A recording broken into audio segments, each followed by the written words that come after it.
By the time you finish this video, thousands of people will have made a financial decision that will quietly destroy the next 30 years of their life. And the worst part? They will think they did everything right. They will go to bed tonight feeling responsible, feeling smart, feeling like they are on track. They are not. There's a number that should haunt every working adult on this planet: 95. That is a percentage of people who will reach retirement age with almost nothing saved. No investments, no passive income, no real freedom. Just a small government check and a lifetime of memories about how hard they worked. These are not lazy people. These are not careless people. These are parents who skip vacations to pay school fees. These are workers who stayed late, took the extra shift, said yes when they wanted to say no. Disciplined people. Decent people. People who followed every single rule they were given. So why are they broke? That question has an answer, a real one, not the motivational poster version, not the just work harder version. The actual answer involves a system, an invisible architecture built around your life that most people never see until it's far too late. And today, we expose it. Let me tell you about a man named David. David grew up in a small house in a quiet neighborhood. Nothing special, nothing terrible. His father worked at a factory for 37 years. Same factories, same shift, same parking spot. His mother cleaned offices on weekday nights and took in laundry on weekends. They were proud people, hard-working people, and they loved David deeply, so they gave him the plan. The same plan that was given to them, the plan that has been passed down for generations, like a family heirloom nobody questions. Go to school, study hard, get good grades, find a stable job with benefits, work for 40 years, save a little, retire at 65, live out your days in modest comfort. David believed every word of it. Why would he not? These were his parents. These were the people who sacrificed everything for him. He trusted the plan completely. He studied hard, he graduated, he sent out applications and landed a decent job with a monthly salary. He felt proud. He felt like he had arrived. He started paying taxes automatically, which he did not fully understand, but accepted as part of the deal. He financed a car because he needed to get to work. He rented an apartment because buying was too expensive right now. He put a small amount into his savings account every month. Not much, but something. He got a raise at 28. He moved into a slightly bigger apartment. Nicer furniture, better car, a gym membership he rarely used, a subscription service here, a monthly plan there. Small things, reasonable things, things he deserved after working so hard. At 45, something happened. David sat at his kitchen table on a Sunday evening and actually looked at his finances. Not a quick glance, a real look. He opened every account, he added every number, he calculated what he had versus what he owed versus what he had actually saved in 20 years of working. The number on the screen made his hands cold. He had almost nothing. Not zero, but close. A few thousand in savings, a car that was almost paid off, a retirement account that had barely moved in years because he kept pausing contributions when things got tight. 20 years of showing up. 20 years of doing what he was told, and almost nothing to show for it. David sat there for a long time that night. He was not a failure, he was a victim of a system he never knew existed. And that's the most dangerous kind of trap, the kind you can't see, the kind that looks like normal life while it slowly drains everything you have. Let's start pulling this apart. The first layer of the trap is education. Not lack of education, the wrong education. Think about what school actually teaches you. 12 years, sometimes 16 or more. Equations, essays, historical dates, the parts of the cell, the themes of a novel from 1850. All useful in their own way, but not one class on compound interest, not one lesson on the difference between an asset and the liability, not 1 hour on how to read a financial statement or understand a tax return, or evaluate an investment. Not 1 hour. In 12 to 16 years of mandatory education, the financial system that will govern every single decision of your adult life was never explained to you. And ask yourself this: who benefits from that? Who benefits from a population that is financially illiterate? Who benefits from workers who don't understand how money actually moves? The corporations that employ you benefit. The banks that lend to you benefit. The credit card companies that charge you 22% interest benefit. The advertisers who sell you things you don't need benefit. The entire consumer economy was built on the financial ignorance of the average person, and the school system is the pipeline that delivers that ignorance, generation after generation, perfectly packaged as education. That's not a conspiracy theory. That's just how the incentives work. Now here's the second layer. Most people confuse income with wealth, and this confusion costs them everything. Income is what flows into your life. Wealth is what stays and grows. These are two completely different things, and almost nobody explains the difference. A surgeon earning $400,000 a year, driving a leased luxury car, living in a $2 million mortgage, taking $40,000 vacations, and carrying $600,000 in student debt is not wealthy. They're highly paid. That's not the same thing. One bad quarter, one health crisis, one job loss, and that entire life collapses like paper. A school teacher earning $48,000 a year, who lives simply, invests $500 a month consistently for 30 years, and owns their home outright, is building generational wealth, quietly, without headlines, without a status symbol on the driveway. The number on your paycheck means almost nothing in isolation. What matters is the gap between what comes in and what goes out, and what you do with that gap. Most people close that gap to zero every month. Some even go negative. And every month that gap closes to zero is a month that wealth did not grow. Here's a line worth writing down.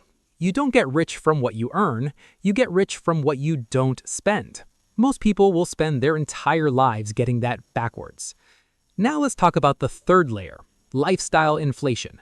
This is the most seductive trap of all, because it feels like reward. It feels like you earned it, and in a way you did. You worked hard, you got the raise, of course you should upgrade your life a little, right?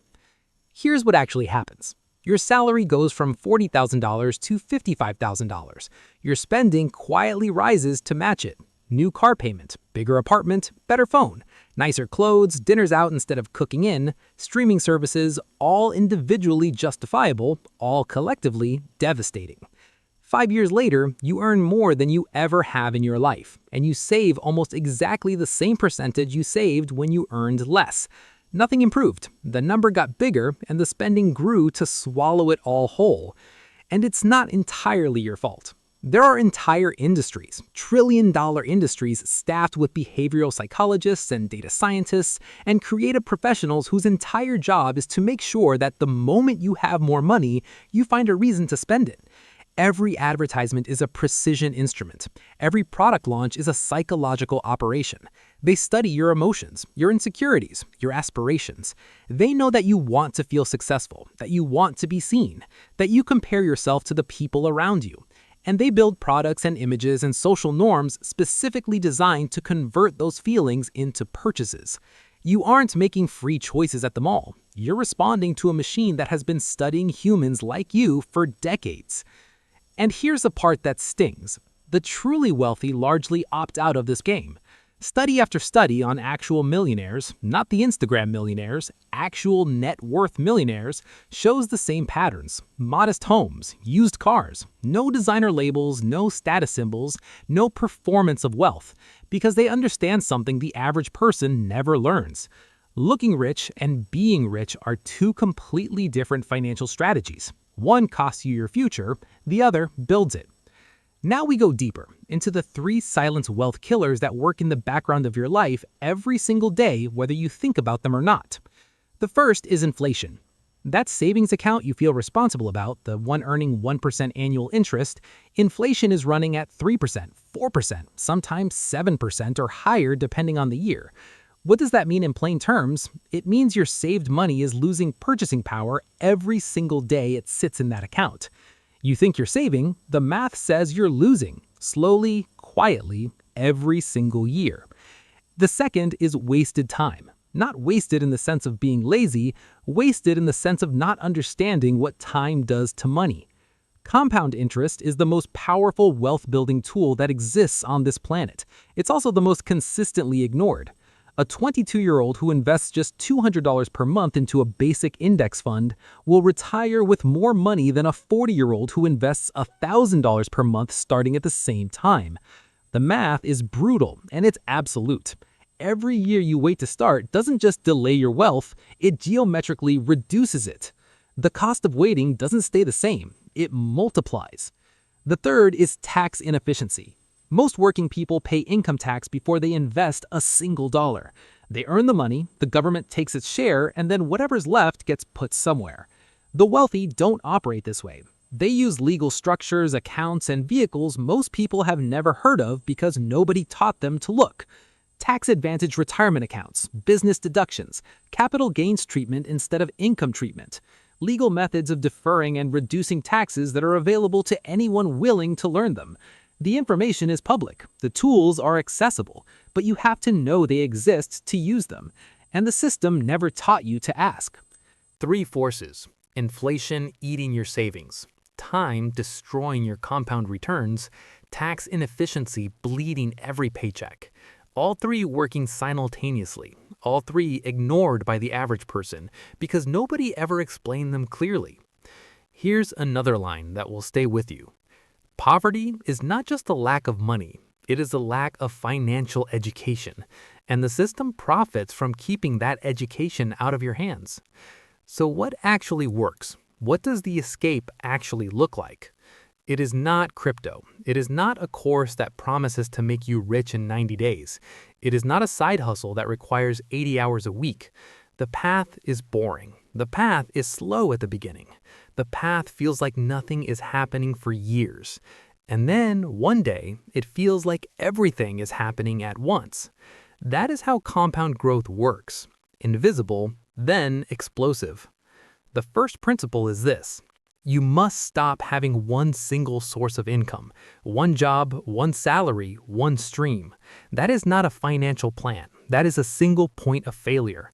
The average millionaire, not the Instagram millionaire, the real net worth millionaire, has 7 sources of income, 7 separate streams feeding their life, so that if one dries up, the other 6 continue flowing. Most people have one, and they wonder why one layoff, one health event, one unexpected bill destroys everything they built. You do not need to quit your job tomorrow, but you need to start building a second stream, then a third, a dividend-paying investment, a skill you monetize online, a small digital product, rental income from a spare room. The format matters less than the principle.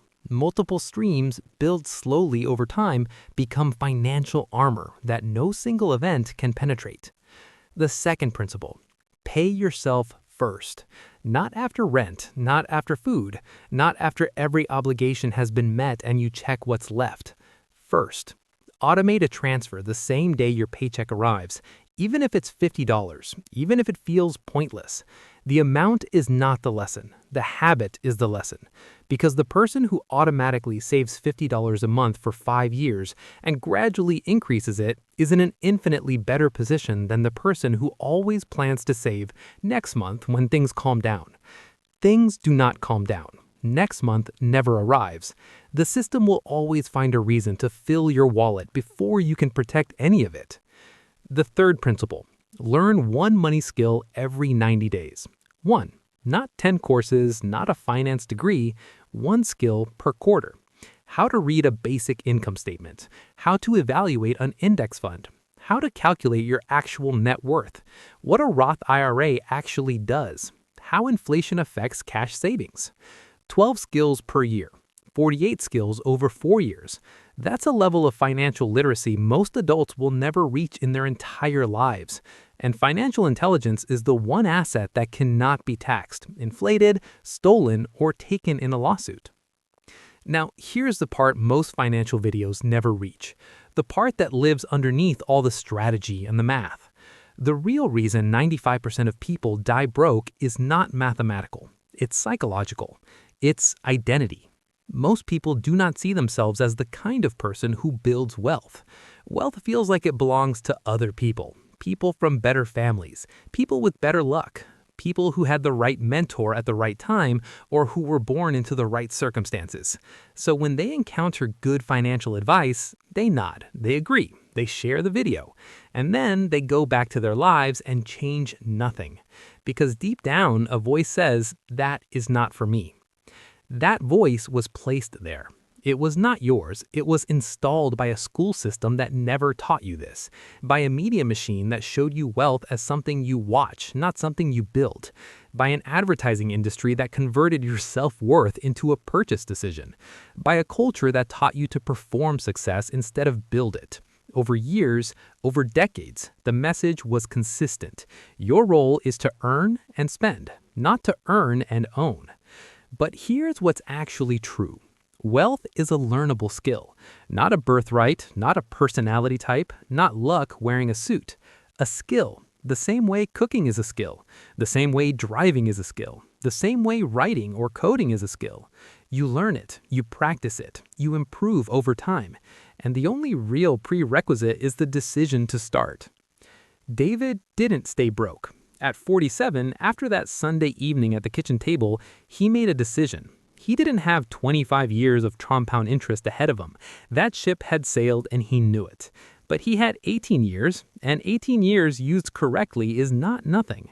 He automated $300 per month into a low-cost index fund. He sold the financed car and bought a used one outright. He canceled 4 subscriptions he didn't use. He spent 30 minutes a week learning one financial concept at a time. He started a small online income stream using skills he already had from his job. Nothing dramatic, nothing that made headlines, just consistent, boring, correct decisions repeated over time. At 65, David retired. Not with a yacht, not with a mansion, but with a paid-off house, an investment account that covered his monthly expenses, and something most people never actually feel in their adult lives: freedom. Real freedom. The kind where you wake up on a Monday and your first thought is not about someone else's deadline. The system did not change for David. The economy did not get kinder. Life did not suddenly become fair. David changed. His understanding changed, his decisions changed, and over time, his results changed to match. That's the only variable you actually control in this equation. Not the economy, not your employer, not the government, not the market. You, your financial education, your habits, your daily decisions about what you spend, what you save, and what you build. You're going to watch this video and you're going to think, yes, that makes sense, I should do something. And then life is going to get busy, and the urgent is going to beat out the important, and next month will come, and next year. Or you can decide right now that you are the kind of person who builds wealth. Not someday, not when things calm down, today, with whatever you have, starting with one habit, one automated transfer, one money skill, one decision that future you will look back on as the moment everything changed. That decision is the first dollar. Everything else follows.